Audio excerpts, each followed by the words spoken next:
नुआपड़ा जिला खड़ियाल वन विभाग पक्षर 75तम वन महोत्सव सप्ताह पालित यह उपलक्षे चारा वितरण केन्द्र चारा प्रदान। नुआपड़ा जिला खड़ियाल वन विभाग पक्षर 75तम वन महोत्सव सप्ताह पालित हो जाइछि। एही उपलक्षे रेंज कार्यालय सम्मुख में चारा वितरण केन्द्र स्थापन कर भारत प्रधानमंत्री देइथिबा नारा देशर माँ एक चारा रोपण करने आह्वान को पालन करुछंती।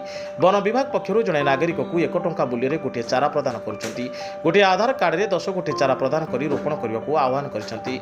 जुलाई मास 1 तारिख रु 7 तारिख पर्यंत 1 सप्ताह पई ए चारा वितरण केन्द्र में चारा प्रदान करा निष्पत्ति होइछि। खड़ियाल रेंज परिसर मध्य चलित वर्ष 3 लाख रु ऊर्ध्व चारा रोपण करने लक्ष्य रही रेंजर संस्कृति बड़ नायक नरेश दंडसेना बहु वन कर्मचारी जोग देइथिले।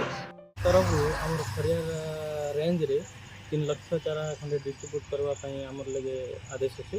आम जुलाई 1 तारिख रु जुलाई 7 तारिख दिन 75तम वन महोत्सव सप्ताह पालन करूँ। तो सेठी समस्त हिताधिकारी को आधार कार्ड देखिए टंकाटे गोटे चारा को टंकाटे देखिए से नहीं पारे।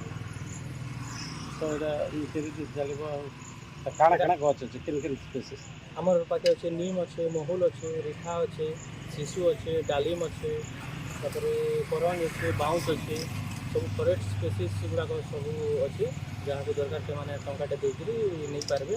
आमर माननीय प्रधानमंत्री महोदय विश्व परिवेश दिवस रे गोटे नारा देते एक पेड़ माँ के नाम से हिसाब से आपण मैंने समस्ते निजर माँ के स्मरण करेंगे गोटे गोटे गछ निजर परिवेश को सुरक्षा करने लगे पारे आ सुरक्षा करें।